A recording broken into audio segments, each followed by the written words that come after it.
In front is Martin's brother from another mother. Kala mo laging seryoso pero pag nakilala mo, loko-loko pala. Very dependable, trustworthy, and loyal. Pinaka-maaasahan mo sa chismis. Tawagin natin siyang Iron Man. Please welcome our best man, Mr. Ken Yao. Ken!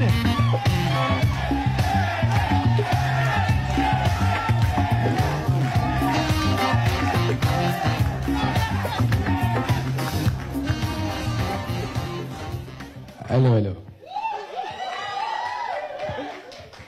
Sige. Good evening, everyone. Sorry, lasing na ako eh. So, I'm Ken Yao, Martin's best friend and best man.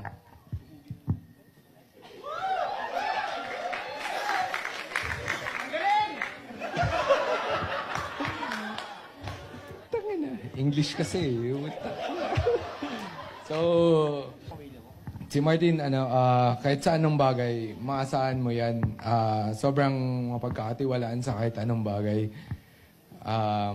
Sa lahat na naging problema ko sa buhay, nandiyan siya para sa akin. Minsan, sa sobrang close namin, naging parang mali na eh. Last time, parang college pa lang kami nun.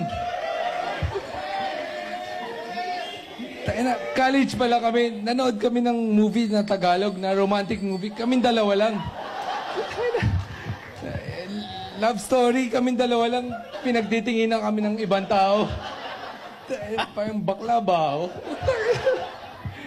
Wala na sa script yun. Fast forward to January 2020, pandemic nun. May nakilala si Martin sa Facebook. Inad niya sa Facebook na pinakilala ng office mate namin. Sabi ko, sino na naman yung bibigtamain mo? Yung pala si Cleo. Anyway, kinikilig siya pag kinikwento sa amin ng wife ko, nasaan na ba yun? Si Chris. Tutangin na, yari ako mamaya. Sabi niya, may hindi kwento yung pari kanina eh. Sabi niya sa akin, Cleo, kinikwento sa akin ni Martin, ikaw daw yung patay na patay sa kanya. Nung high school pa lang kami, yung sa inter-school na varsity basketball, sabi niya sa akin, kilala mo na daw siya. Parang patay na patay daw ka daw sa kanya. So, sabi niya, chinito ako. Siyempre, sino ba naman hindi magkakagusto sa akin? Huwag ka na mura-mura dyan. Yun na may totoo eh. Teka lang Isa pa. Hindi, to be honest, Cleo. Nakainom kasi ako eh. Sabi niya, sobrang hirap para sa akin. Sabi ni Martin sa akin, puro positive lang daw sabihin ko. Pero, ang hirap. Takina, 2 days sa akong puyat dito. Takina. Sorry. De, sabi niya guys, pagpasensyahan nyo na po yung mensahe niya. On sale po kasi, kaya murang-mura. Sarado pa yung mobile bar. Nag-request na ako ng inumin ko. So, I've been with my wife for 14 years na. So, I'm lucky to have Martin na kaibigan ko. 19 years old, nagka-baby na kami ng wife ko. Si Martin lang yung kaibigan ko na nandun para sa akin nung nanganak yung wife ko. And sumuport sa akin sa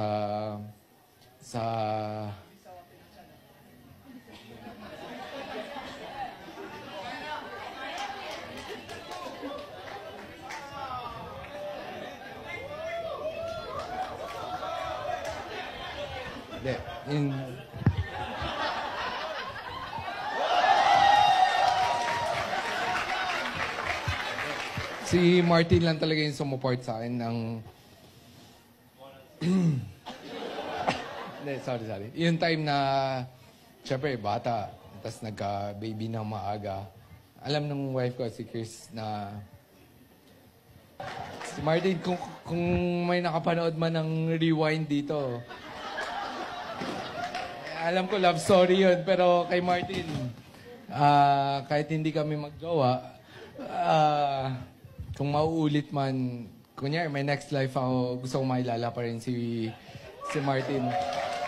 As a friend, sobrang maaasahan kahit sa anong bagay.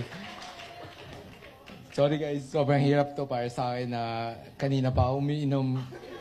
Sabi niya sa akin, papakilala lang kayo, hindi kayo sasayaw. Anyway, so, may 3-letter words na seryoso ako ngayon na. So, LRT. So, sabi niya, wag lang kayo basta mag-commute or mag-kotse nyo. So, LRT, L is for love, R is for respect, and T is for trust. So, I think, for 14 years, in-apply ko to sa marriage namin ng wife ko. Effective naman. So, hindi naman siya nagagalit sa akin. So, L is for love, and R is for respect, and T is for trust. I know, sa lahat naman ng kinasal dito, wag na tayong maglokohan. Nag-aaway-away rin naman kayo. So, ako, yung ginagawa ko lang, pag nag-aaway kami, tahimik lang ako. Kasi yung babae, hindi yan matahimik eh. So, sa reaction, kahit yung year 2000, binabalik nila eh. So, yung ex ko na hindi ko nakakilala, binabalik pa. Joke lang. Yung Chris, so, advice ko lang. Advice ko lang. Sorry. Overtime na yata ako. Hindi, okay lang. Hindi, pagka nag-aaway kayo, tsaka hindi naman maiwasan yan, tahimik ka na lang, Martin. Hindi, trust me, kinabukasan, mag-asawa pa rin naman kayo. Kasi pag galit kayo, parehas, dun lumalabas yung mga masasakit na salita eh. So, for me, hayaan mo na lang siya i-let out kung ano man problema. Hirap magsinungaling So, hayaan mo lang siya. So, kinabukasan, kahit anong mangyayari, mag-asawa pa rin kayo. So, Martin, mahal na mahal kita bilang kaibigan. Bilang kaibigan. So, sobrang swerte ako na nagkaroon ako ng kaibigan na katulad ni Martin. Dahil sa pagpapalaki ni Tita Milet, and the first, gusto ko na sabihin sa'yo, Cleo, ako ang nauna, pero ikaw ang nagwagi. Pwede na ba ako i-cheer? Gusto ko na sabihin sa'yo, Cleo, ako ang nauna, pero ikaw ang nagwagi.